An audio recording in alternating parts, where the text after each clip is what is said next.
दोस्तों, मैं homeopathy physician doctor Atiq Ahmad. आज हम खांसी के बारे में यानी कफ के बारे में कुछ मेडिसिन शेयर करते हैं। तो देखते हैं कफ में कौन कौन सी होम्योपैथी दवा बेस्ट काम करती है।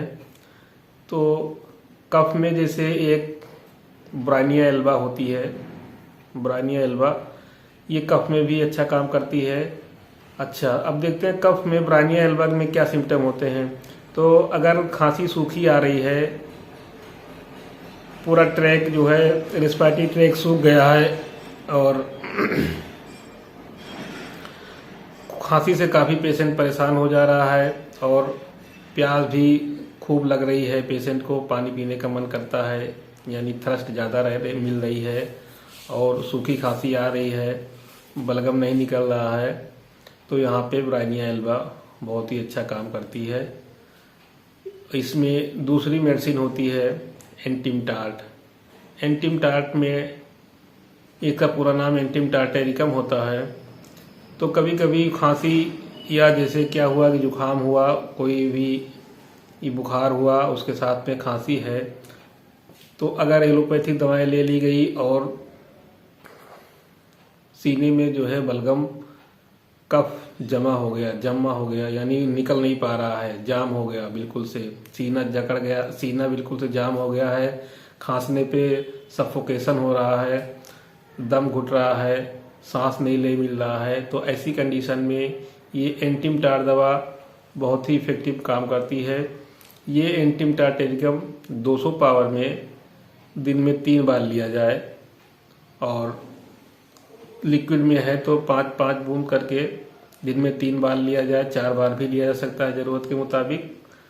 तो इसमें धीरे धीरे करके ये बलगम को निकालेगा, जो बलगम जमा हुआ है उस बलगम को निकालेगा, तो पेशेंट को धीरे धीरे आराम मिल जाएगा।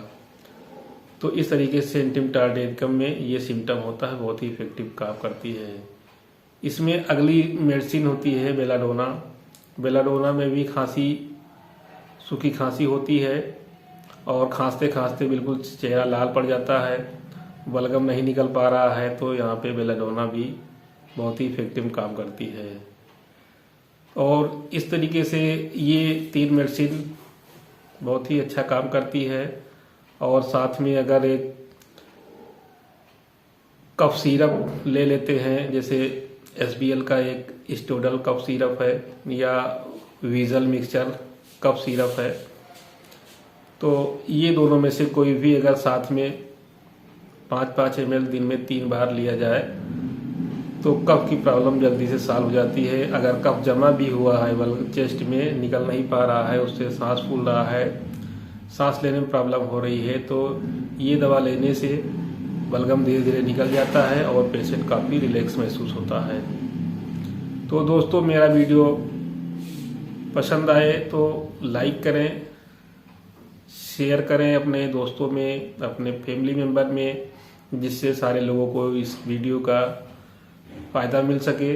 और हमारे चैनल को अगर अभी तक सब्सक्राइब ना किए हो तो सब्सक्राइब कर दें, बेल आइकन को दबाएं, जिससे हमारे हेल्थ संबंधी और भी होम्योपैथिक वीडियो जितने भी आए उसका नोटिफिकेशन आपको सबसे पहले मिल सके। ओके।